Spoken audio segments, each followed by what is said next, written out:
생각할 수 없는 부분을 생각해 주는 거라고 생각을 하거든요. 자기만의 새로운 의문을 갖게 만들어주는 게 저는 문학의 힘이라고 생각해요. 그러니까 자기가 가지고 있는 욕망을 확인할 수도 있고, 그리고 자기가 가지고 있는 몰랐던 기쁨을 확인할 수도 있고, 그러니까 설명할 수는 없지만 분명히 내재되어 있는 그 부분들을 깨워주는 부분, 또는 어쩌면은 덮어주는 부분, 그런 부분이 문학의 힘이 아닐까, 그런 생각이 듭니다. 서점 카프카를 운영하고 있는 강성훈이라고 합니다. 여기가 위치하고 있는 곳이 구도심이에요. 예전엔 참 번화가였는데 다들 신도시로, 신시가지라고 해야 하나, 새로 다 옮겨가시고 좀 나이 드신 분들만 있는 약간 그런 곳이고요. 이 동네 분들은 사실 많이 오시지는 않으세요. 오시지는 않고 20, 30대, 만 40대까지 오시는데 대부분 외부에서 많이 오세요. 그래서 대부분 찾아오는 공간인 것 같아요. 이 공간은 서점이면서도 이제 카페이기도 하고요. 공간의 어쩌면 모토라고 할 수 있는 거는 이 공간이 창작하는 공간이 됐으면 좋겠다는 생각을 가지고 여러 가지 모임이나 활동을 많이 하고 있고요. 그리고 그 모임 활동의 중심이 되고 있는 건 서적인 만큼 책으로 대부분 많은 활동을 하고 있습니다. 공간 전체를 쓰는 건 대부분 강연 같은 게 많고요.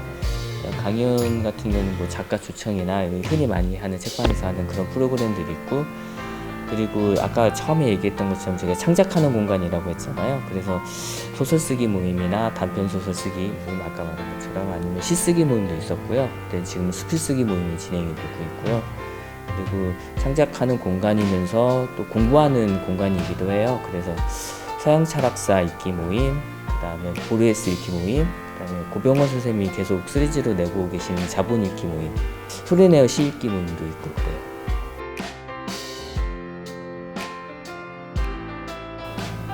어려운 점은 사실 공간 자체를 꾸려나가는 게 어려운 것 같아요. 일단은 책이라는 게 그렇게 수입원이 많지 않기 때문에 정말 많이 팔아야 자기 월급이 나오거든요. 그러다 보니까 외부 활동이 또 많아져요. 그래서 이 공간에 대한 집중력이 조금 많이 낮아지는 거, 그게 가장 어려운 것 같고요. 그리고 여기 오시는 분들한테 제공하는 것들이 사실 무료인 경우가 되게 많아요. 저희가 지원받아서 하는 프로그램을 하다 보니까 무료도 있긴 하지만 개인적으로 기획하는 프로그램들도 있거든요. 근데 거기서 돈을 받게 되면 모객이 너무 힘들어서 이제 계속 지원에 또 의존하게 되는 약간의 악순환이 있는 것 같아요.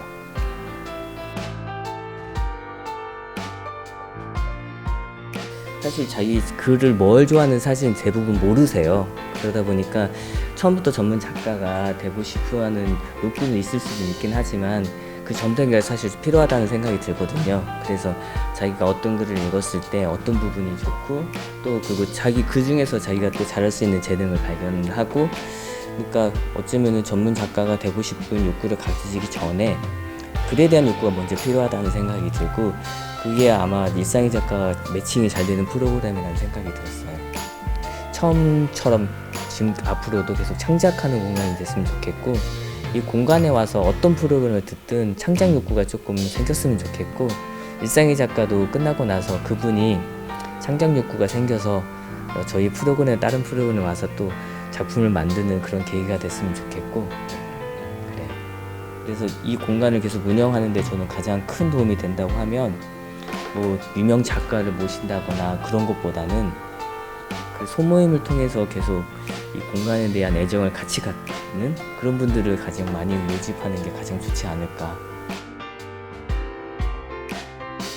모객이 사실 저는 많이 힘들었던 것 같아요. 성인 모집은 사실 생각보다 어렵지는 않았는데 아이들 모집이 제일 힘들었던 것 같아요. 여기 이용자분들이 대부분 20, 30대이시고 많아야 40대이신데 그분들이 아직 아이들이 초등학생인 경우도 있긴 하지만 대부분 없으신 분들이세요. 그러니까 저희 원래 공간 이용자 외 사람들한테 홍보를 해서 모집을 해야 하는데 그게 생각보다 힘들었고요. 그러니까 어쩌면 도서관이나 그런 거 가장 큰 차이점인 것 같아요. 감동적인 거는 여기 공간을 같이 이용하시는 분이 프로그램을 끝나고 와서 저한테서 정말 재밌어요. 다음 주에 제가 못 오는데 어떡하죠? 막 그렇게 얘기를 했을 때가 제일 감동적이었고요. 문학이 가지고 있는 힘이 사람 마음을 열어주고 아니면 자기 안에 있는 어두운 면이나 욕망 같은 걸 다시 드러내게 해주는 건데, 이런 프로그램을 통해서도 그게 좀 이루어진다는 생각이 들었고요. 그런 면에서는 일상이라는 걸 작가가 하나의 작품으로 또 만든다는 또 생각도 들었어요.